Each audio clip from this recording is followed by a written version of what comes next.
Você sabe a diferença entre fariseus, saduceus e escribas? Você já percebeu que, sempre que Jesus batia de frente com o sistema religioso, esses três nomes apareciam na linha de fogo? Eles estavam entre os homens mais influentes da época, e muitos deles foram os principais responsáveis pela condenação de Jesus. Muita gente acha que eles eram todos iguais, mas não eram, nem de perto. E entender quem eles realmente eram muda completamente a forma como você lê o Novo Testamento. Fica comigo até o fim, porque o que parecia só um detalhe vai te revelar um sistema muito maior do que você imaginava. Vamos começar pelos mais conhecidos, os fariseus. Imagine um grupo visto como exemplo de santidade. Eles jejuavam 2 vezes por semana, faziam longas orações em público, entregavam o dízimo até da hortelã do quintal e ainda seguiam um monte de regras criadas pelos próprios mestres religiosos. Eles acreditavam na ressurreição dos mortos, em anjos, no céu, no inferno, e achavam que a salvação vinha pela obediência total à lei de Moisés. E não só à lei, mas também a tradições orais que passavam de geração em geração. Esses homens tinham apoio popular.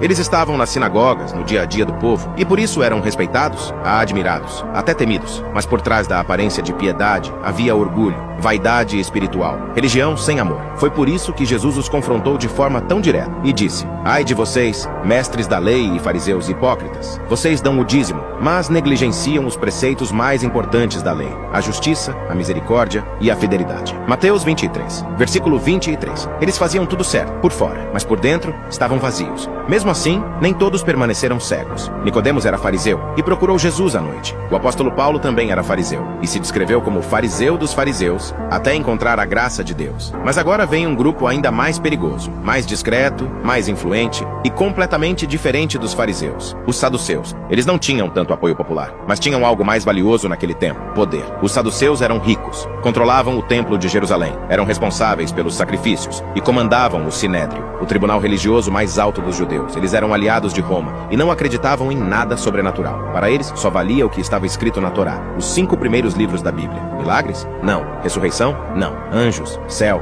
inferno, tudo isso era rejeitado. Para os saduceus, religião era política, e o mais importante era manter o controle, mesmo que para isso tivessem que se calar diante da verdade. Foi por isso que, quando Jesus ressuscita Lázaro, a reação deles é imediata. Eles dizem: "Se o deixarmos continuar, todos crerão nele. Então é melhor que morra um só homem pelo povo." João capítulo 11. Eles não queriam perder o poder. E Jesus, com seus milagres e multidões, era uma ameaça real. Por isso, decidiram matá-lo. E agora falta o terceiro grupo, mais discreto, mais técnico, mas igualmente influente: os escribas. Eles eram os mestres da lei, homens que dedicavam a vida inteira a estudar, copiar e ensinar as escrituras.